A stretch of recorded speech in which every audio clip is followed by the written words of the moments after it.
Bismillahirrahmanirrahim. Assalamualaikum warahmatullahi wabarakatuh. Saya Nisa Nurhasana dari Laboratorium UIN Sunan Gunung Jati Bandung. Selamat datang teman-teman SMK 5. Di sini saya akan menjelaskan salah satu instrumen yang terdapat di Laboratorium Terpadu UIN Sunan Gunung Jati Bandung.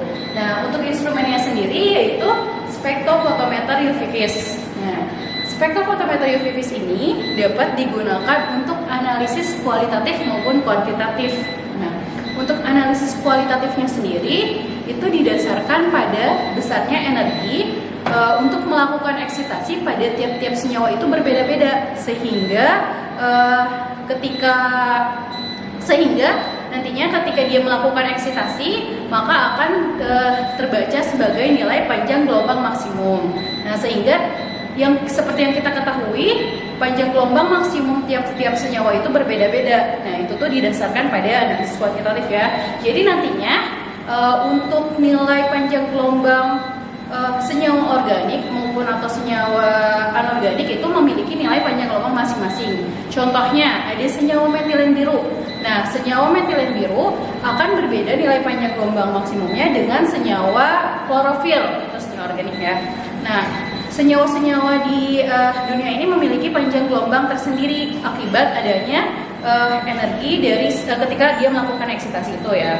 Selanjutnya ada analisis secara kuantitatifnya sendiri ya.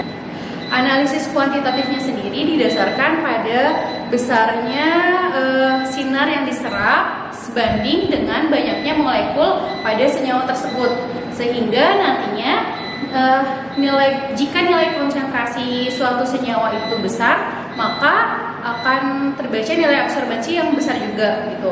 Hal ini juga dijelaskan dalam hukum Lambert-Beer, yaitu nilai konsentrasi akan berbanding lurus dengan nilai absorbansi. Nah, jadi jika kita bisa lihat di sini ya, contoh senyawa di sini ada contoh senyawa metilen biru. Dia mempunyai gradasi warna. Dari sini kita dapat mengetahui, jadi antara warna yang lebih muda dengan warna yang lebih pekat itu akan berbanding lurus. Jadi nilainya nanti dari bawah itu dari kecil akan menjadi besar gitu nilai absorbansinya sendiri. Nah, selanjutnya untuk di dalam spektrofotometer UV-Vis sendiri, di sini terdapat ada sumber sinar, kemudian ada monokromator dan filter, dan di sini juga ada sampel holder. Nah, ini untuk menaruh sampel yang biasa kita simpan dalam kuvet. Nah, kuvet ini ya, nanti kita simpan si sampel ini ke dalam sampel holder. Kuvet ini ke dalam sampel holder. Nah, nanti cahaya yang sudah ditembakkan ke dalam monokromatis atau cahaya monokromatis yang ditembakkan ke sampel akan dibaca oleh detektor. Nah, biasanya cahaya yang dibaca oleh detektor itu adalah cahaya transmitasi. Namun nanti akan diolah oleh komputer dan itu bisa kita langsung baca sebagai nilai absorbansi. Selanjutnya ada pun sinar sumber cahaya yang digunakan dalam spektrofotometer UV-Vis ini sendiri, karena ini merupakan spektrofotometer ultraviolet dan visible. Jadi di sini menggunakan lampu yang berasal dari sinar UV dan sinar visible juga. Nah, untuk lampunya sendiri itu ada deuterium dan lampu wolfram atau lampu tungsten ya. Nah, selanjutnya untuk adapun jenis-jenis kuvet yang biasa kita gunakan itu ada beberapa macam. Di antaranya ada kuvet yang berasal dari plastik, kemudian kuvet yang berasal dari kaca, dan kuvet yang berasal dari bahan borosilikat atau kuvet kuarsa. Nah, untuk kuvet sendiri biasanya kita gunakan untuk kuvet yang tidak bisa menyerap cahaya. Jadi nanti dia tidak akan terbaca. Nah, terutama untuk di panjang gelombang ultraviolet itu biasanya kita harus menggunakan kuvet yang berasal dari borosilikat atau kuvet kuarsa, karena ini tidak akan menyerap si cahaya tersebut, sehingga nanti pure cahaya yang diteruskan atau cahaya transmitannya itu adalah betul-betul dari si senyawanya ya. Selanjutnya untuk di sini sendiri di laboratorium Bandung sendiri, di sini kita mempunyai 3 software yang biasa kita gunakan. yaitu ada di sini ada Simperit, kemudian ada Scan dan Concentration. Nah, untuk masing-masing software sendiri ini memiliki fungsi yang berbeda-beda. Di antaranya Scan sendiri untuk menentukan panjang gelombang maksimum atau yang bisa digunakan untuk analisis kualitatif.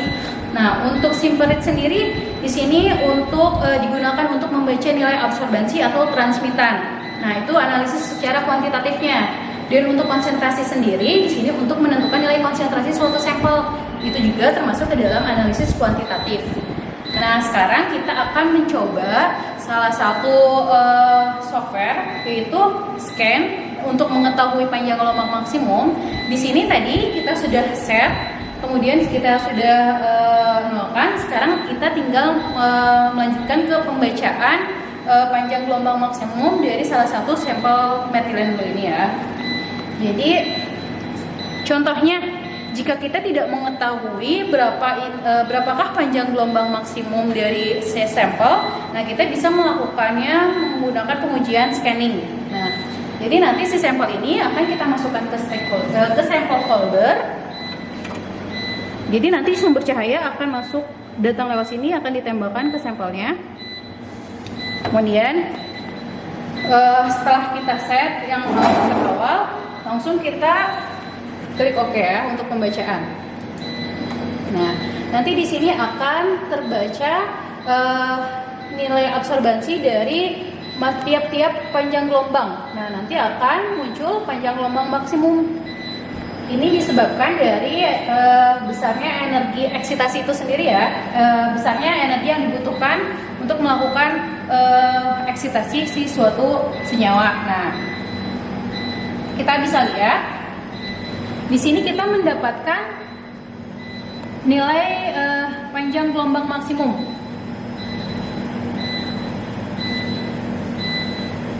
Nah, oke, selesai. Kita klik finish. Nah, di sini kita dapat melihat bahwa terdapat puncak di grafik ini ya. Nah, nanti akan terbaca bahwa panjang gelombang maksimum si sampel ini adalah 659 dengan nilai absorbansi 0,88. Jadi di sini puncaknya itu di 659. Nah, ini merupakan panjang gelombang maksimum si senyawa tersebut. Selanjutnya yang akan kita coba itu pembacaan nilai absorbansi suatu sampel. Di sini kita menggunakan software Simperit.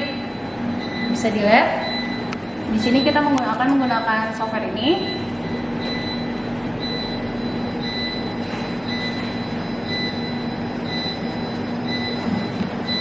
Nah, pertama-tama yang harus kita lakukan adalah menyeting atau men-setup terlebih dahulu. Di sini kita gunakan nilai panjang gelombang dari metilen biru yang tadi ya. Tadi kita dapat mendapatkan nilai 659. Kita ubah.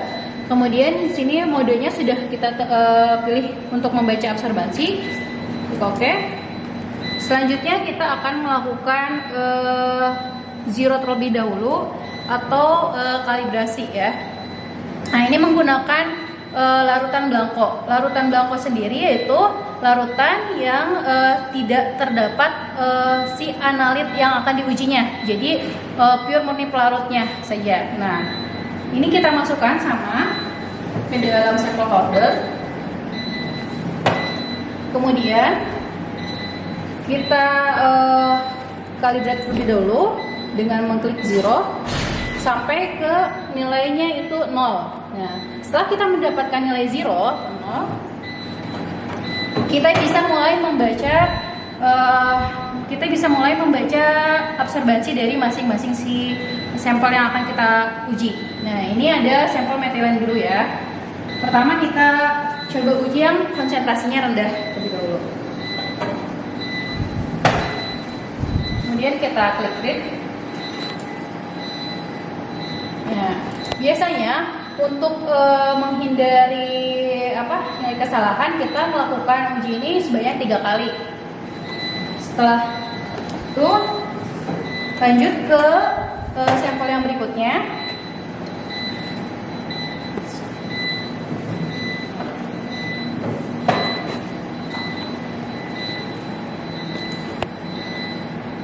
Jadi kita bisa lihat di sini bahwa seperti yang sudah dijelaskan oleh hukum Lambert, nilai konsentrasi akan berbanding lurus dengan nilai absorbansi.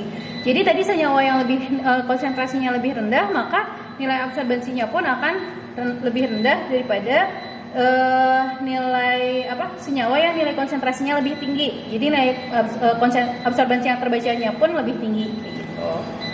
Nah, ini ada satu lagi ya teman-teman yang bisa kita gunakan, yang biasa kita gunakan yaitu concentration. Nah, di sini ini sendiri digunakan untuk melihat konsentrasi suatu sampel. Jadi misalnya ada sampel nih yang kita nggak tahu konsentrasinya berapa, kita bisa menggunakan aplikasi ini gitu. Jadi di sini contohnya, biasanya untuk menentukan konsentrasi sendiri kita perlu melakukan pengukuran terhadap deret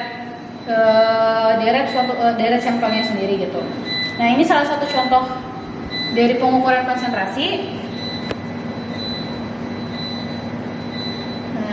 Jadi nanti kita bisa langsung mendapatkan nilai konsentrasi sampelnya.